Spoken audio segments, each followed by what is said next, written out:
And we're going to go 2 courses down so that we catch the underside of this footing. Bit of a funny old detail, you can see they've got the headers and there's a closure there. We've had Alex coming in, doing all the brickwork.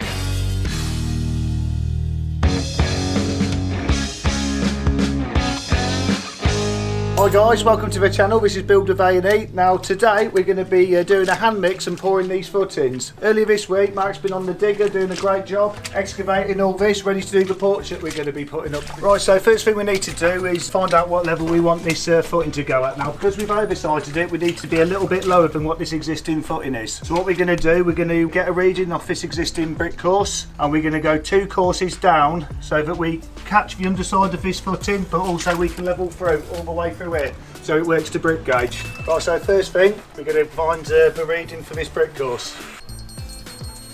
Lovely stuff. So now what we need to do, we're going to take this down 2 courses. It works to 180 mil. So we're now going to move the receiver from this point 180 mil up to there, and that's going to give us our datum point for our footing. Measure 180 mil. Move the laser from this location to that point there, and that'll be the exact mil perfect level that we need for the footing to be poured. Now at the bottom of that is bang on where we want to be, and we're going to mark out all along the edges of this footing so we know exactly what level we need to be at. So we've got some pins here. Mark, you could do the staff and I'll do the pins. Okay, you there? Yeah. Okay, so there's your first one. And what we're going to do, say every couple of foot, we're going to go all the way along this trench, both sides, and just get it all pinned out so we've got an exact datum point.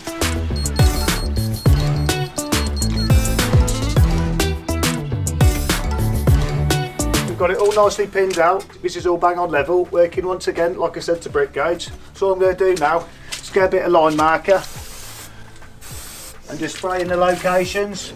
No particular reason, it just makes it a lot more visible. If it starts getting a bit close or the concrete comes a little bit too high, you've just got a nice visible mark to work to. As I said, we're going to be doing a hand mix because it's quite a small quantity and there's no point getting the truck in. Gives you all your gauges for mortar, plaster, concrete and screed. We're mixing concrete, so it's 1 cement, 2 concrete and sand, which is sharp sand for anyone who doesn't know that, and your aggregate, which is your 20 mil stone. This is obviously mixed aggregate, so we're going to do a 5-in-1. As we're laying this concrete, we're going to use this thing called a vibe. Now any good builder will know the last thing you want in your concrete mix are air bubbles. Now what this does, it vibrates the mix and allows all the air bubbles to rise to the surface, so you get a good dense concrete mix for your foundation. Also it helps to liquefy the mix and it helps it to run nice and smooth, and it also sort of levels it to a certain degree. So all you've got to do is get it somewhere near, tamp it to the last couple of inches, and it will just get it mill perfect for you. So this is a real must, this is.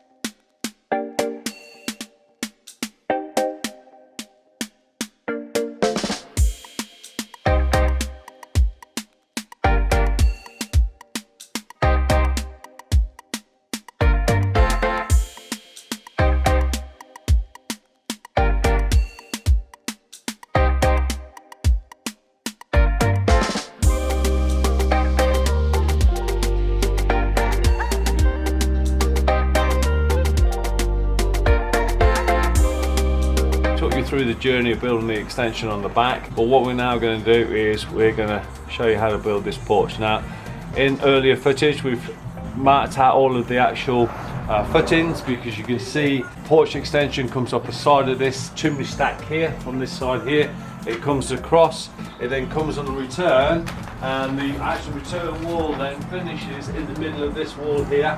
We've marked it up either side. We've got the footings in nice and level. What we're now going to do is we're going to lay a course of blocks all the way through here.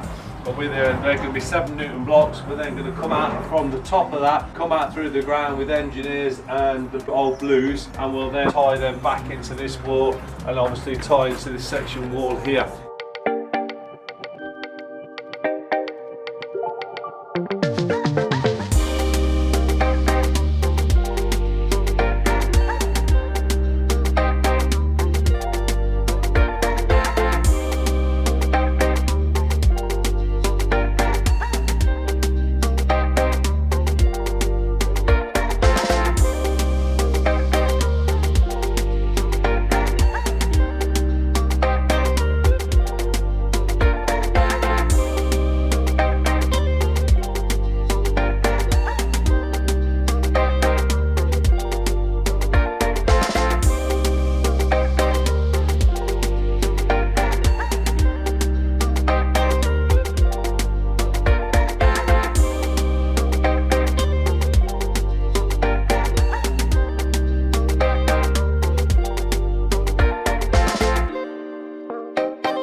got here now is we're starting to run all the blues through. With this blues, we've actually matched the existing part of the house, which you can just see over here, guys, look.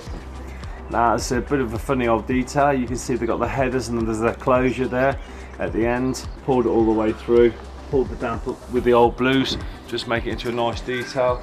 And what we're going to be doing then is we're now starting to fill the cavity. We use a 7 Newton concrete block here, and then obviously we pull through with 7 Newton thermalite blocks. Alex is just mixing the mix to go in between, and what that'll do, that will come up to the damp level, so it'll be 150 mil. We normally just drop it about 175 just below damp line, because just in case any little bits of snots go down there. From this point here, we'll then put the insulation on. Got all the tyres on, ready to go as well. Got a window reveal here. We've got a steel going in across on this section here to take the load of the corner of the building, and then it will then come all the way back from this point here, back onto this return here. Only 2 small little baby steels, holds the corner of the building up, but then you can see it makes the porch into a really, really nice size.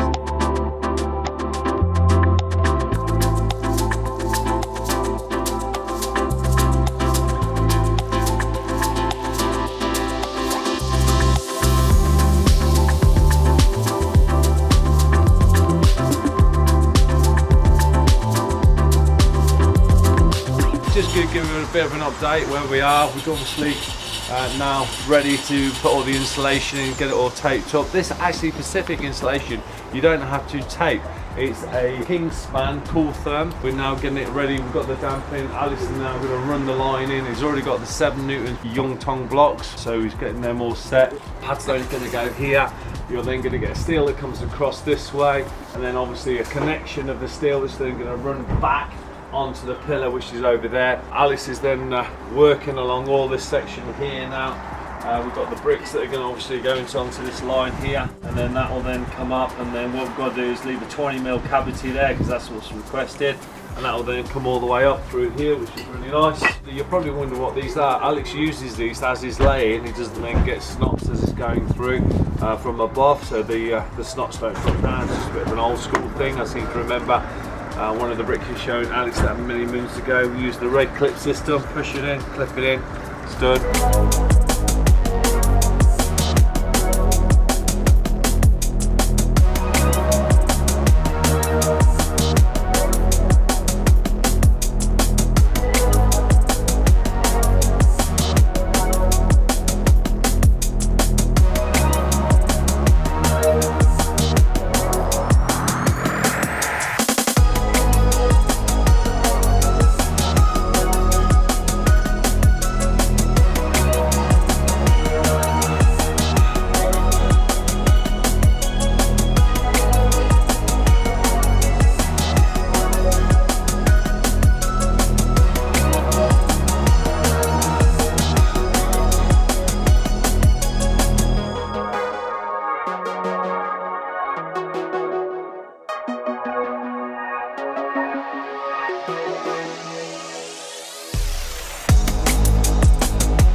So I've had the afternoon to play with the new machine. I've got to say I really like it. The main thing I like about it is the fact that you don't have to bend down like you would have to if you were using a traditional petrol saw. Got a really good yield of bricks, only been using it for probably an hour or so, and I've produced all these. Probably take me twice as long if I was using like a handheld.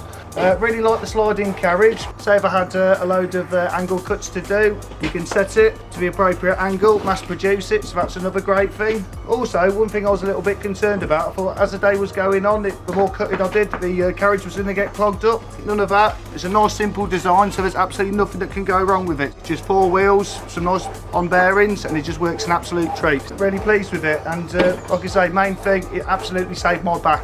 Because usually after I've done a couple hours cutting with a petrol saw, I'm absolutely, well, I'm broken. But yeah, this has really saved it.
So what we're going to be doing here now is throwing the roof. We're going to be throwing it at 39-degree pitch. The first thing that I'm going to do is we're going to measure straight across here. That measurement there is 1820. And the reason I've taken it from that point, that's the point that I'm going to go to, not this point, because if I went to that point and then cast it here, I'd end up having a bit of a flat on my roof, and I don't want that. I'm then going to measure this way, 1820, mount my rafters out this way into my jacks, going to throw my hip up into here. And what's going to happen, you're probably thinking, Tane, if this is like 39 degree, it's going to foul this window. Yes, it is. We're going to take that window out. Where the top of the tape is, we're going to throw another hip down like this, which will then give us a guideline then to work this way, which will then connect to these rafters then going up, and we'll end up putting a back box into the back of the actual roof here, okay? Now, the other thing we are going to be doing, strap the roof all up, get that done. So what we're going to do here, we're not going to put a hip on this one. The client wants this to be an end gable. And the next phase, once we've got this roof on, we're then going to start getting it all prepped with steels. What we're going to do is we're getting it nailed in the shoes. We're going to put the steel from across that position there. We can come across here. Obviously it's at this lower level here. We'll cut the sort of back of the steel connection on this point here, and it'll run back to this back pillar here. So you'll see in the time lapse all of this being taken out. You'll see the roof going up, and you'll see that on the next phase.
Morning everyone, today I'm working on this porch on the tiled roof project that we're doing in Leamington Spa. We've had Alex coming in, doing all the brickwork all the way around there. Then we had Mark and Pete come in, getting all the rafters in position for me.